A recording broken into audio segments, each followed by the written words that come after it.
हाय दोस्तों, welcome to Garo classes. आज एक न्यू वीडियो के साथ आया हूँ। The topic is very interesting and very important for UGC NET exam and other exam also, and this topic will be helpful for research scholars and others those who are interested in research. आज वो topic के बारे में हम discuss करेंगे detail से, वो hypothesis and testing of hypothesis. देखो, हाइपोथेसिस एक इम्पोर्टेंट चैप्टर है। उसके बारे में तुमको इन डेप्थ नॉलेज होना चाहिए। देखो, हाइपोथेसिस क्या होता है। Hypothesis meaning, hypothesis is a tentative assumption होता है और प्रोपोजिशन होता है for finding out the solution of a particular problem. देखो, कोई भी एक प्रॉब्लम का सॉल्यूशन ढूंढने के लिए तुम डायरेक्ट एक प्रॉब्लम का सॉल्यूशन नहीं ढूंढ सकते हो। ओके, इसलिए तुमको कुछ प्रोपोजिशन, कुछ असम्पशन मान लेके उस आंसर तक पहुंचने के लिए एक हेल्प चाहिए। ओके, वो होता है मीन्स हाइपोथेसिस। हाइपोथेसिस क्या है? Hypothesis one of the medium जो असिस्टेंस करता है तुम्हारा सॉल्यूशन तक पहुंचने के लिए एक प्रॉब्लम का। हाइपोथेसिस का मीनिंग अभी क्लियर हो गया है। हाइपोथेसिस नथिंग बट एक असम्पशन व प्रोपोजिशन होता है जिसके हेल्प से हम कोई भी प्रॉब्लम का सॉल्यूशन ढूंढ सकते हो। ओके, और एक बार उसका मीनिंग को मैं दोबारा रिपीट कर रहा हूँ। Hypothesis is a tentative assumption और proposition for finding out the solution of a particular problem. ये हाइपोथेसिस हमने जो लिया है, ये ट्रू हो सकता है, फॉल्स भी हो सकता है, मे बी ट्रू और मे नॉट बी ट्रू हो सकता है, क्योंकि हमने अजम्पशन लिया है उसका सॉल्यूशन तक पहुंचने के लिए। देखो, ये जो हाइपोथेसिस होता है, ये हाइपोथेसिस इन स्टैटिस्टिक सिंपली एक quantitative statement about a population. एक पॉपुलेशन का एक क्या है? Quantitative statement about a population के बारे में। एंड अभी हम डिस्कस करेंगे ये हाइपोथेसिस का फीचर्स के बारे में। हाइपोथेसिस, फीचर्स ऑफ हाइपोथेसिस, क्या क्या कैरेक्टरिस्टिक्स होता है हाइपोथेसिस। देखो, मैंने तुमको बताया it is a tentative proposition और ए स्टेटमेंट और ए assumption।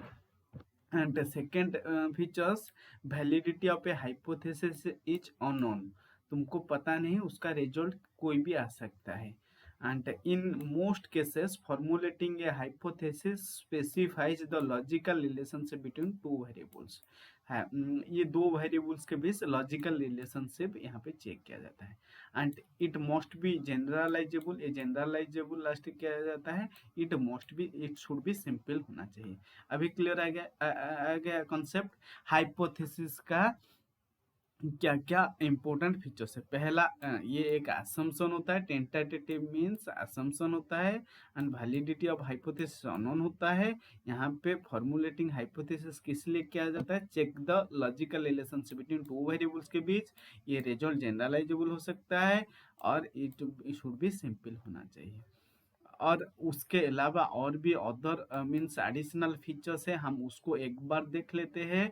देखो, it is a proposed at the outset in some quantitative form about a certain population parameter like mean, उसका symbol mu, standard deviation sigma and variance के बारे में।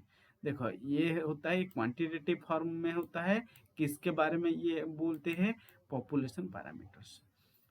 और एक additional hypothesis, it is drawn a logical manner on the basis of past experience, intuition, theory of probability और theory of estimation. इस basis में hypothesis बनाया जाता है। किस बेसिस में? पास्ट एक्सपीरियंस है वो अच्छे से बना सकते हैं, हाइपोथेसिस ले सकते हैं। Intuition, theory of probability and theory of estimation. उसके बाद it is put to test the certain test technique you like standard error test, T test, Z test, chi square test and F test. Verify the validity check करने के लिए ये सब mathematicals means test apply किया जाता है। उसके बाद वैलिडिटी अदरवाइज रिजल्ट मीन्स यहाँ पे क्या होता है? चेक किया जाता है डिफरेंस बिटवीन क्या critical value under the relevant test. Means यहाँ पे हाइपोथेसिस सिग्निफिकेंट है और इनसिग्निफिकेंट है, उसको कैसे चेक किया जाता है, प्रोबेबिलिटी वैल्यू के साथ कंपेयर करके वहाँ पे चेक किया जाता है। हम वहाँ के चेक करके बताएंगे बाद में। अभी उसका एक फीचर से डिस्कस कर लेते हैं। ये quick decision about a population parameter where census study is difficult and sample studies are जब देखो जहाँ पे एंटायर पॉपुलेशन को कवर करना बहुत ज़्यादा मुश्किल होता है, वहाँ पे हमको क्विक डिसीजन लेने के लिए हम क्या करते हैं, यहाँ पे सैम्पल स्टडी करते हैं, वहाँ पे हाइपोथेसिस टेस्टिंग करना बहुत ज़्यादा ज़रूरी होता है। उसके बाद हम डिस्कस करेंगे टाइप्स ऑफ हाइपोथेसिस। देखो बहुत सारा हाइपोथेसिस का टाइप्स होता है, बेसिकली 4 टाइप्स ऑफ हाइपोथेसिस। एक सिंपल हाइपोथेसिस और एक कंपोजिट हाइपोथेसिस, उसके बाद null hypothesis, another is alternative hypothesis. हम एक एक डिटेल से डिस्कस करेंगे, लेकिन मेन इंपॉर्टेंट है null hypothesis and alternative hypothesis. देखो जो सिंपल हाइपोथेसिस होता है, ये simple hypothesis is one that completely specify a population with regard to its both central value and dispersion। देखो ये जो सिंपल हाइपोथेसिस में completely स्पेसिफाई किया जाता है, किसके बारे में स्पेसिफाई, तो population with regard to central value और डिस्पर्सन के बारे में। जैसे उसका एग्जाम्पल एक दिया गया, hypothesis is expressed as H equal to mu zero और sigma square equal to sigma zero square. यहाँ पे म्यू क्या है, stands for mean of sample, mu zero stands for mean of universe, universe nothing but population का mean. ये sample का mean को ये म्यू ओनली कंसीडर किया, पॉपुलेशन बाय यूनिवर्स को मीन को म्यू जीरो कंसीडर किया। सिमिलरली सिग्मा स्क्वायर को वेरिएंस, सैंपल का वेरिएंस लिया गया, और सिग्मा जीरो स्क्वायर मीन्स को वेरिएंस ऑफ यूनिवर्स लिया गया। ओके, ये पॉपुलेशन और सैंपल के बीच रिलेशन चेक किया जाता है। ओके, उसके बाद कंपोजिट हाइपोथेसिस क्या है, ये composite hypothesis is one that does not completely specify the distribution of A population and it specifies either central value और डिस्पर्सन ऑफ ए पॉपुलेशन। देखो सिंपल हाइपोथेसिस में कंप्लीटली स्पेसिफाई होता है पॉपुलेशन के बारे में, ये सेंट्रल वैल्यू और डिस्पर्सन के। लेकिन ये कंपोजिट हाइपोथेसिस में कोई भी प्लेस में कंप्लीटली स्पेसिफाई नहीं होता है ये पॉपुलेशन और किस सेंट्रल वैल्यू और डिस्पर्सन के बारे में कोई भी। देखो हाइपोथेसिस इज एक्सप्रेस्ड ऐसे एक्सप्रेस होता है, mu equal to mu zero where sigma mean sigma square not specified, जैसे sigma square greater than sigma zero square, ये एग्जांपल है। ओके, सिमिलरली कुछ sigma square equal to sigma zero square specify है, mu यहाँ पे specify नहीं है। Okay, यहाँ पे greater than less than word use है कि एक इंफॉर्मेशन दिया होगा और एक इंफॉर्मेशन नहीं दिया होगा। ओके, कुछ चीज दिया होगा कुछ चीज नहीं दिया होगा। उसके बाद null hypothesis and alternative hypothesis बहुत ज्यादा इंपॉर्टेंट है। नॉल मतलब क्या है, जीरो। नॉल मतलब zero means there is no relationship between two variables. कोई भी दो variable, null hypothesis alternative hypothesis बहुत ज्यादा इंपॉर्टेंट, हमेशा एग्जाम में ये पूछा जाता है। Null hypothesis refers to a hypothesis of no difference or no significance in the difference between any value under the comparison of the variables। okay, null hypothesis का meaning, null मतलब zero means zero relations between the variables population and samples, कोई भी relation नहीं है। जैसे अभी no difference, no significant difference, equal both variables are equal, ऐसे उसको अजम्पशन लिया जाता है। ये नॉल हाइपोथेसिस आर.ए. फिशर ने उसको डेवलप किए थे एंड ये नॉल हाइपोथेसिस रिजेक्शन होने से अच्छा होता है। ओके, हम चाहते हैं नॉल हाइपोथेसिस रिजेक्शन होने से हमको अच्छा रिजल्ट मिलना चाहिए। ओके, ये हाइपोथेसिस समझ में आ गया। नॉल हाइपोथेसिस, नॉल हाइपोथेसिस का सिंबल क्या है, H zero, zero denotes for null hypothesis. Okay, null hypothesis का सिंबल क्या है, एच जीरो मीन्स यहाँ पे देखो H zero difference is not significant that no action is not effective. देखो यहाँ पे एक सैंपल ऐसे mu equal to mu zero means assumption H zero में उसको लिख सकते हो। ओके, मीन्स दो वेरिएबल्स are equal, ऐसा समझो, like there is no difference between two variables, there is no significant difference between two variables, there is equal, the both variables are equal in respective something, ऐसे तुम लिख सकते हो। समझ में? ये नॉल हाइपोथेसिस को स्टैटिस्टिकल हाइपोथेसिस भी बोलते हैं समटाइम्स उसको। ओके, हम चाहते हैं नॉल हाइपोथेसिस रिजेक्शन होने से ये अच्छा होता है, क्योंकि अल्टरनेटिव हाइपोथेसिस एक्सेप्ट हो जाएगा। ओके, उसके बाद अल्टरनेटिव हाइपोथेसिस, अल्टरनेटिव हाइपोथेसिस ये अपोजिट होता है नॉल हाइपोथेसिस का। यहाँ पे क्या होता है, there is significance difference between the variables, and ये कॉम्प्लीमेंटरी होता है नॉल हाइपोथेसिस का।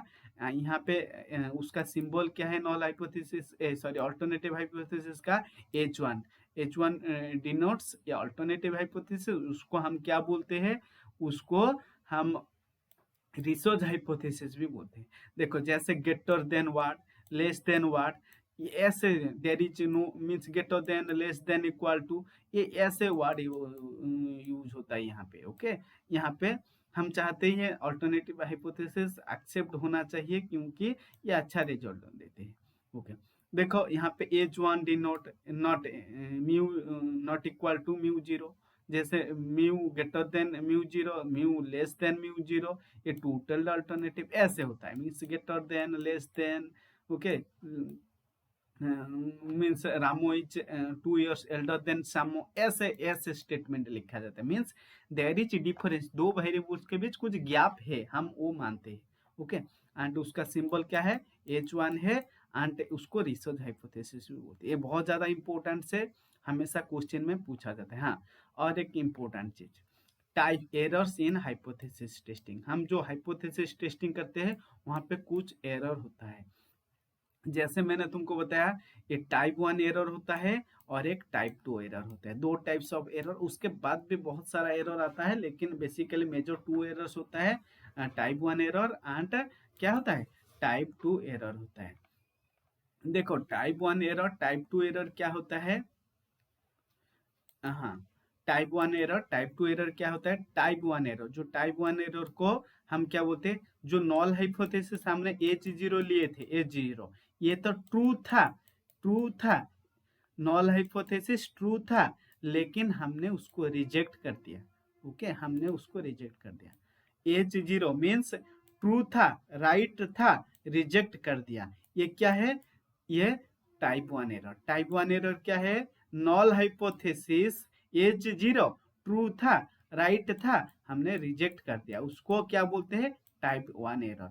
हाँ, ये टाइप 1 एरर का अनदर नाम क्या है, प्रोड्यूसर्स एरर, उसको और क्या बोल सकते हो, producer error, label of significance, और अल्फा भी बोल सकते हैं, अल्फा। ओके, मैं बता रहा हूँ टाइप 1 एरर, और एक बार रिपीट कर रहा हूँ, ये बहुत ज्यादा इंपॉर्टेंट है। Type 1 error is otherwise called as, क्या बोलते हैं, लेबल ऑफ सिग्निफिकेंस, प्रोड्यूसर एरर, और अल्फा भी बोलते हैं। ओके, एंड उसको ये क्या है, नॉल हाइपोथेसिस राइट था, रिजेक्ट कर दिया, ये टाइप 1 एरर, मींस राइट था, हमने रिजेक्ट कर दिया। सिमिलरली जो अल्टर्न सॉरी टाइप 2 एरर क्या है, टाइप 2 एरर नथिंग बट, ये क्या है, जो नॉल हाइपोथेसिस H0, ओके, ये रॉन्ग था, हमने एक्सेप्ट कर लिया। ओके, हमने एक्सेप्ट करके आगे बढ़ गया, मीन्स जो नॉल हाइपोथेसिस रॉन्ग था, फॉल्स था, रॉन्ग और फॉल्स था, हमने उसको एक्सेप्ट कर लिया, उसको क्या बोलते हैं, ये टाइप 2 एरर। टाइप 2 एरर किसको बोलते हैं, नॉल हाइपोथेसिस रॉन्ग था, फॉल्स था, हमने उसको एक्सेप्ट कर लिया, उसको क्या बोलते हैं, कंज्यूमर एरर, और बीटा, और पावर फंक्शन, और पावर ऑफ टेस्ट भी उसको समटाइम्स बोलते हैं। समझ में आ गया, type 2 error, knoll hypothesis wrong था और फॉल्स था, हमने एक्सेप्ट कर लिया। ओके, उसको कंज्यूमर एरर, और क्या बोलते हैं, बीटा, और पावर फंक्शन ऑफ टेस्ट, और पावर टेस्ट भी बोलते हैं। ओके, बीटा, ऐसे तुमको बीटा कैलकुलेशन पूछा जाएगा, ऐसे अल्फा वैल्यू, ये हमेशा 1 से कैलकुलेटेड होता है। देखो alpha, label of significance calculation करने के लिए बुलाया गया तो 1 माइनस अल्फा होगा उसका वैल्यू, लेबल of significance.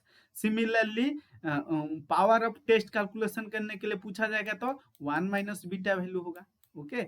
Level of significance कैसे कैलकुलेशन होता है, ये 1 से ऑलवेज कैलकुलेशन होता है 1 माइनस अल्फा। ओके, जैसे पावर ऑफ टेस्ट कैलकुलेशन होगा तो 1 माइनस बीटा होगा। समझ में आ गया। उसके बाद हम और कुछ इंपॉर्टेंट चीज डिस्कस करने वाला हूँ। ओके, हाइपोथेसिस कैसे एक्सेप्ट और रिजेक्ट होता है, ये बहुत ज्यादा इंपॉर्टेंट है। हमेशा क्वेश्चन आता है सर रिजल्ट हमने हाइपोथेसिस, देखो हाइपोथेसिस टेस्ट करने के लिए हम जो टेंटेटिव असम्पशन लिए, ये पैरामेट्रिक टेस्ट हो सकता है, नॉन पैरामेट्रिक टेस्ट होता है। पैरामेट्रिक के अंदर बहुत सारा कंडीशन होता है, नॉन पैरामेट्रिक ये parametric test non parametric test separate class में डिस्कस करूंगा।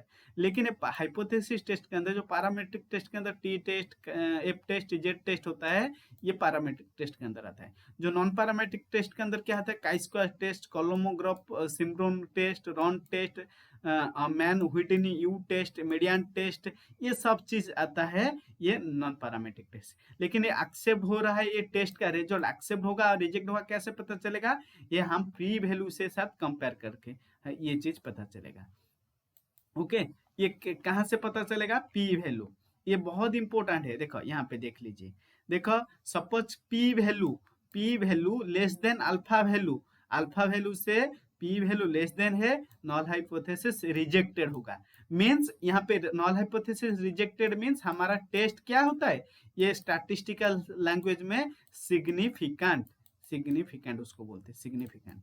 देखो knoll hype P value less than alpha value, उसको नॉल हाइपोथेसिस रिजेक्टेड बोलते हैं, उसको स्टैटिस्टिकल लैंग्वेज में हाइपोथेसिस इज सिग्निफिकेंट लिखा जाता है। जैसे पी का value greater than alpha value होगा तो ये क्या होगा, नॉल हाइपोथेसिस एक्सेप्टेड होगा, और उसको जो टेस्टिंग ऑफ हाइपोथेसिस क्या है यहाँ पे इनसिग्निफिकेंट हो जाएगा। P value less than alpha value then null hypothesis reject हो जाएगा, मींस हमारा टेस्टिंग ऑफ नॉल हाइपोथेसिस क्या होगा, significant. P value greater than alpha value ये होगा तो ये नॉल हाइपोथेसिस क्या होगा, रिजेक्ट सॉरी एक्सेप्ट हो जाएगा, और ये क्या होगा, हमारा जो टेस्टिंग ऑफ हाइपोथेसिस इनसिग्निफिकेंट हो जाएगा।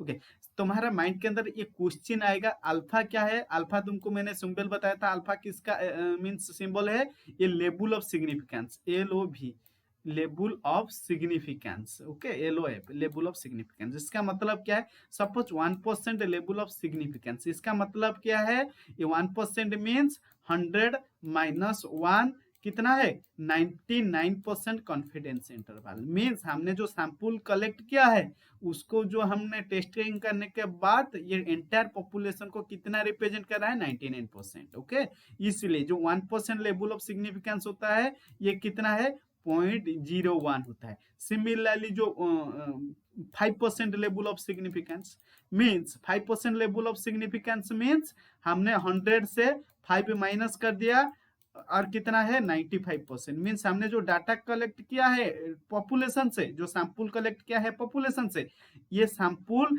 95% एंटायर जो पॉपुलेशन को रिप्रेजेंट कर रहा है। मीन्स हमारा जो रिजल्ट आएगा 90% एक्यूरेट। ओके, इसलिए ये इसको कैसे, ये अल्फा वैल्यू पॉइंट, सपोज हमने 99% चेक कर रहा है यहाँ पे, मीन्स 0.01 वहाँ पे अल्फा वैल्यू ले सकते हो। यहाँ पे हम 5% चेक कर रहे हैं तो 0.05 ले सकते हो। ओके, कोई दिक्कत वाली बात नहीं है। ओके, तुम जो भी ले नहीं, ये दोनों ही पॉपुलर है, दोनों के कोई एक ले सकते हो, कोई दिक्कत नहीं है। लेकिन specific parametric test, non parametric test के अंदर जो स्पेसिफिक टेस्ट होता है उसके लिए कुछ मीन्स स्पेसिफिक मेंशन, जैसे जेड टेस्ट के लिए 5% लेवल ऑफ सिग्निफिकेंस हमेशा यूज होता है। ओके, हम बताएंगे नेक्स्ट क्लास में। ओके, हाँ, ये पता चल गया, ये जो अल्फा वैल्यू कैसे होता है, अल्फा वैल्यू नथिंग बट हमने कितने परसेंट हमारा जो सैंपल लिया है, हमारा रिजल्ट एंटायर पॉपुलेशन को कितने रिप्रेजेंट कर रहा है, वो वैल्यू होता है। जैसे 1% ले लिया मीन्स 0.01%, हाँ, उसको हमने अल्फा वैल्यू लिख दिया। ओके, ये इसका मतलब क्या है, ये 1% लेवल ऑफ सिग्निफिकेंट मीन्स 99% जो हमारा जो सैंपल का रिजल्ट आएगा, टेस्ट का रिजल्ट आएगा, वो एंटायर पॉपुलेशन का 99% रिप्रेजेंट कर रहा है। ओके, हाँ, ये मीन्स ये स्टैटिस्टिकली ऐसे पी वैल्यू के साथ अल्फा वैल्यू कंपेयर किया जाता है, लेकिन ट्रेडिशनली कैसे कंपेयर किया जाते थे जब ये स्पेस आमोस जैसा ये स्टैटिस्टिकल सॉफ्टवेयर नहीं आते थे, तब कैसे ये calculate value less then table value जब होगा ये नॉल हाइपोथेसिस एक्सेप्टेड होते थे, और जो calculated value greater than table value होता था बा क्रिटिकल वैल्यू, टेबल वैल्यू को क्रिटिकल वैल्यू बोलते हैं, ये ग्रेटर देन होता है calculated value greater than table value जब होता है नॉल हाइपोथेसिस रिजेक्टेड होता है। ओके, ये चीज याद रख लीजिए, ऐसा याद रख लीजिए, ये पी वैल्यू के जगह में कैलकुलेटेड वैल्यू लिख दीजिए। Okay, P value calculated, alpha value की जगह में टेबल वैल्यू लिख दीजिए। ओके, लेकिन यहाँ पे calculated value less then table value होगा, ये क्या होगा, नॉल हाइपोथेसिस एक्सेप्ट होगा। वहां पे स्टैटिस्टिकल टेस्ट में क्या हुआ था, रिजेक्टेड हुआ था, लेकिन यहाँ पे एक्सेप्टेड होगा उसका अल्टरनेटिव। ओके, ये calculated value less then table value होगा बा क्रिटिकल वैल्यू होगा, वहां पे क्या था, रिजेक्टेड हुआ था नॉल हाइपोथेसिस, अभी एक्सेप्टेड हो जाएगा, उसका अपोजिट एंटर होगा। यहाँ पे कैलकुलेटेड वैल्यू ग्रेटर देन क्या होगा, टेबल वैल्यू होगा, तो यहाँ पे एक्सेप्टेड हुआ था नॉल हाइपोथेसिस, यहाँ पे रिजेक्टेड हो जाएगा, उसका अपोजिट होगा। Okay, calculated value less then table value होगा तो नॉल हाइपोथेसिस एक्सेप्टेड होगा, calculated value greater than table value होगा तो नॉल हाइपोथेसिस रिजेक्टेड होगा। ये बहुत ज्यादा इंपॉर्टेंट है, तुमको उस एक बार दो बार उसको चेक कर लेना चाहिए। ओके, हमेशा बहुत इंपॉर्टेंट टॉपिक। हाँ, और उसके बाद और एक एरर चीज होता है, ये तुमको पता होना चाहिए, मैंने तुमको बताया था ना, हाइपोथेसिस का जितने भी इंपॉर्टेंट चीज है ये बहुत ज्यादा इंपॉर्टेंट होता है, बहुत ज्यादा इंपॉर्टेंट। ओके, जैसे देखो यहाँ पे मैं तुमको देखा टाइप 1 एरर का मीनिंग यहाँ पे, when we reject the true null hypothesis it is known as producer error, level of significance और alpha। Okay, when accept wrong null hypothesis था, हमने उसको accept कर लिया, उसको कंज्यूमर एरर और बीटा बोलते भी, पावर फंक्शन टेस्ट व पावर ऑफ टेस्ट भी बोलते हैं। ओके, और जो स्टैंडर्ड एरर होता है, standard deviation of the distribution of sample mean is known as standard error, उसका फॉर्मूला क्या है, sigma over N root. Okay, standard error का मीनिंग क्या है, standard deviation of the distribution of the sample mean is known as standard error, उसका formula क्या है, sigma over N.